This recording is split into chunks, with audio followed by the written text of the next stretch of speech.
What's up, curl friends? It's Dr. Crystal Cunningham, clinical pharmacist, transformational curl care specialist, and the founder of Bold Culture Beauty.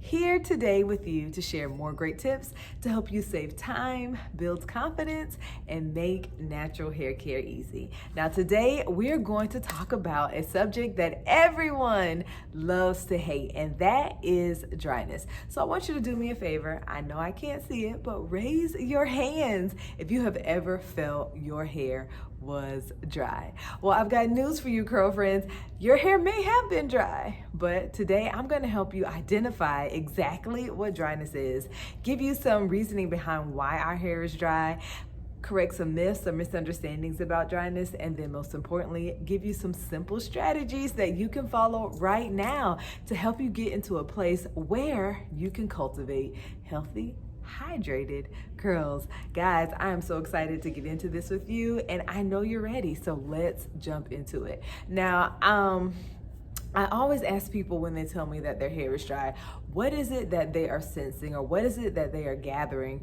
or observing when they complain that their hair is dry? And in a lot of instances, we assume that dryness is a state that our hair exists in, or that dryness is how our hair looks to the naked eye.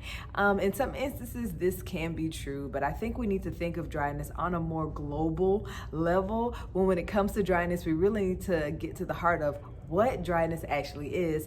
That helps us, one, better identify the signs and the symptoms of dryness, better wrap our head around what dryness actually is, and then, most importantly, be better able to approach really good strategies that will help us get to a place where we're not going to eliminate dryness, but we can definitely combat dryness and get our hair to a place where it can retain moisture better, where it is more healthy, and where it is more hydrated. So I always like to tell people to think of dryness as a state. It's not necessarily a one and done situation, and it's not even something that we can completely eliminate. So let's bust myth number one. A lot of people think that you can eliminate dryness. And a lot of times the things that we are doing to eliminate dryness are actually working against us in our efforts to create healthy, hydrated hair. Now, we're going to get into that a little bit more, but when we're talking about dryness, a lot of people talk about the way their hair feels, the way their hair looks because it's not shiny, and these things are not necessarily wrong, but a lot of that has to do with the actual characteristics of your hair and the products that you're using. So when we want to identify our hair as dryness, one, we need to think of it as a state of being. This is the state that our hair is currently existing in. And then number two, we need to be able to identify some telltale signs that may appear when our hair is dryness. Now, the number one thing that I think you should look at, or that I think you should consider beyond touch and whether or not your hair is shiny, is really how is your hair behaving. So dry hair behaves in certain ways, and a lot of times when our hair is dry, we can tell because of a lack of elasticity. And so your hair can still be shiny and be dry. Your hair can still feel soft and be dry. So it's important to look at some of these telltale signs that will help alert you to when your hair is actually dry. So when we're looking at dryness, we're looking at whether or not there's elasticity present in our hair. And that simply means when we stretch our hair down, how long does it take for it to recoil back to its natural state, or does it actually recoil at all? Then another thing that we're looking at when we have dryness is there will be more appearance of frizz. And now I know people like big hair, and I'm not saying don't wear your hair big, and I'm not saying go on this journey to 100% eliminate frizz, because functional frizz is really dope and it's beautiful.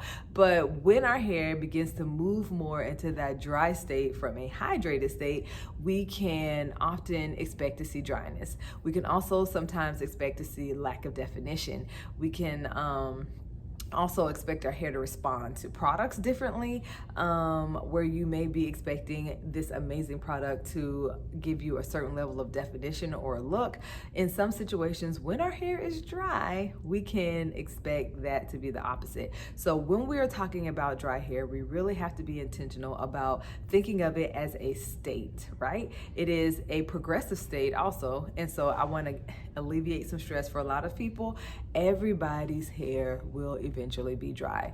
Even the healthiest of hair will be dry. So give yourself a break. Dryness is not something that we're going to eliminate. It is actually a state, and it is a normal cycle, really, that happens over time for everyone with natural hair or with hair in general. And that is why consistent care is essential. So when we're talking about dryness, remember, it's a state, right? There are certain telltale signs or certain signs that we can look for when our hair approaches this state of dryness. And those are things like loss of elasticity, increased frizz, loss of definition, loss of response to certain products. So these are all things we can see when our hair is dry, and it is not necessarily just a look or a feel. While your hair may feel more brittle, when your hair is dry, there are other things that can actually contribute to that brittleness feeling. And sometimes what we're feeling may be the texture of our hair. So just remember that dryness is not a one and done type of situation. There's nothing that you can do to completely eliminate dryness, because dryness is a state that all of our hair goes through as it kind of cycles through the days. And when I'm talking to people, I really like to use this illustration because I think it helps bring the message home. But just for reference, our hair is kind of like a sponge, not in the sense that it's spongy or anything like that, but just using the analogy of like a sponge soaked in water. And when you sit that sponge on the counter for any amount of days, as the days go by, the sponge gets drier because we are releasing that moisture from that sponge out into the atmosphere. And the same thing happens with our hair. So you can expect, if you wash your hair once a week, if you wash your hair once every 2 weeks, if you wash your hair once every month, that at some point, which is usually within that 7 to 10 day window, that at some point our hair is going to release all of the moisture, all of the water that it absorbed. And that is independent of whether or not we are sealing it with oil, independent of whether or not we're doing the lock method or any other method to try to retain that water into our hair. It's important to remember that the moisture or the water in our hair lives in our hair as a vapor. And so just like water anywhere else, it is going to evaporate. And despite our best efforts, there's not much that we can do to lock that water into our hair. The best way to retain moisture and keep healthy, hydrated curls is to be consistent with your cleansing and conditioning, because that is really the process that helps us give the most moisture. So it is important to remember that dryness is a state, right?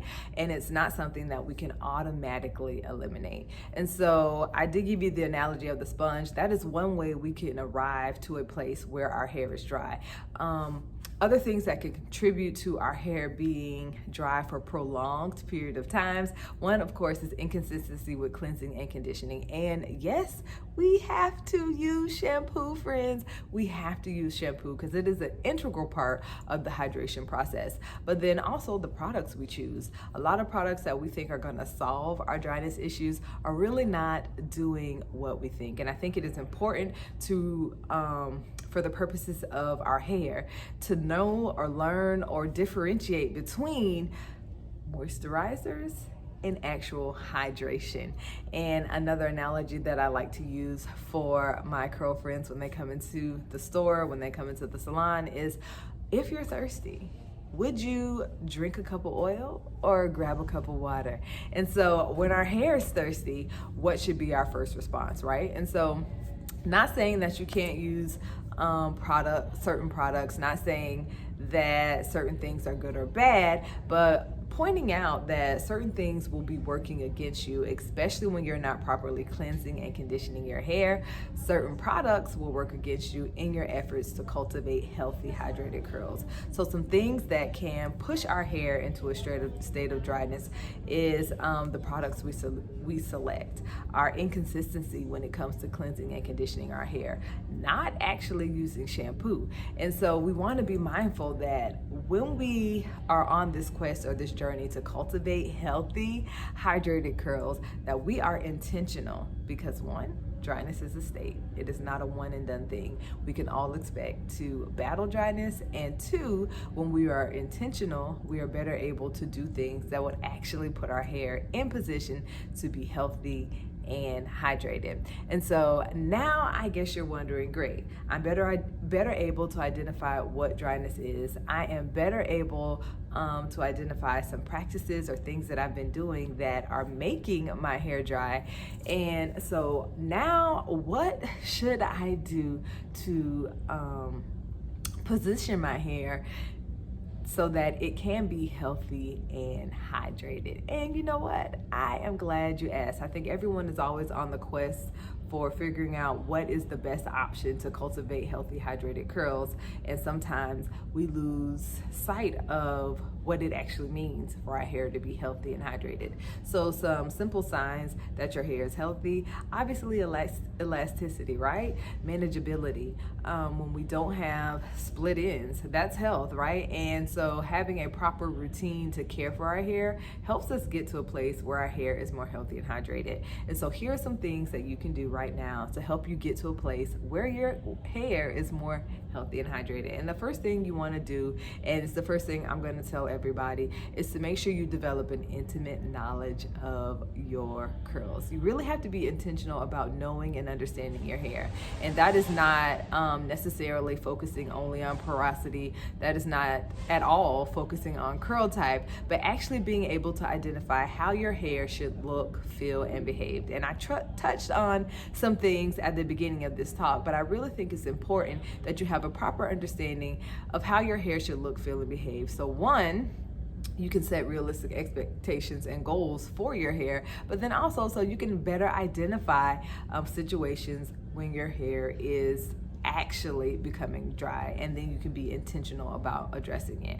I think another thing that we need to do is get intentional about actually caring for your hair. Now, when we're equipped with a certain level of knowledge, we are better able to do the things that are necessary to get our place to where it's healthy and hydrated. So if we know how our hair should look, feel, and behave, we know what the signs of dryness are, we know what some of the causes, our own causes of dryness, outside of the fact that it's just a cycle. When we know these things, we can be better equipped to be intentional. And so we have to be intentional about setting realistic goals and expectations for our hair, and also realizing how our hair should look and feel, and knowing what the specific needs for our hair are.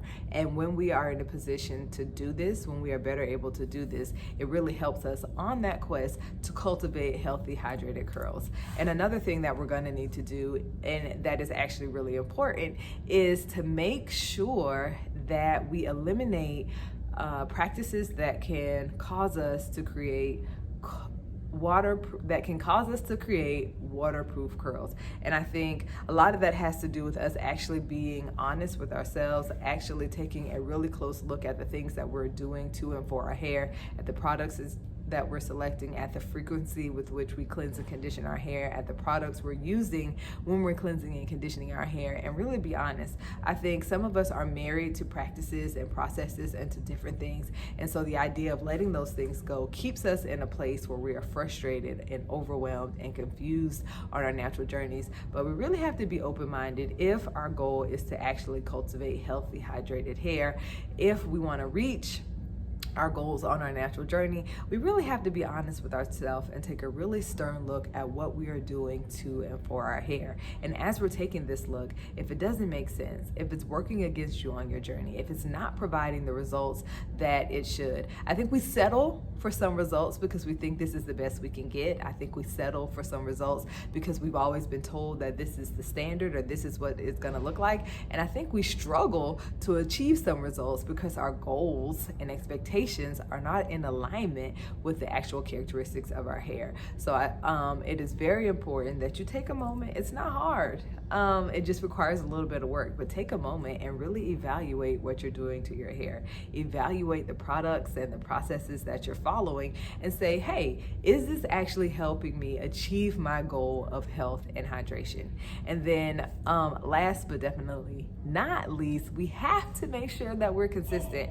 Once we eliminate the things that are working against us, once we identify what our hair actually needs and the best ways to go about providing and meeting those needs, once we do all of those things, then it is important to remain consistent. And consistency doesn't necessarily mean that we have to do a whole lot of things all the time. It means that we need to do the right things all the time. And through our consistency, we become more efficient. And through our efficiency, we become better able to progress on our natural journey and actually achieve our goals. Consistency is key, guys, and consistency births progress. And progress is the goal of natural hair care, not perfection. So remember, here's some things that you can do right now to help you cultivate healthy, hydrated curls and make your struggles with dryness a thing of the past. And those include actually learning more about your hair, being intentional about caring for your hair, eliminating the products and practices that work against you on this journey of hydration, and the products and practices that will cause you to cultivate waterproof curls, and then most importantly, when you know exactly what to do and exactly how to do it, remembering to remain consistent, because consistency is the key. Well, guys, that is all I have for you today.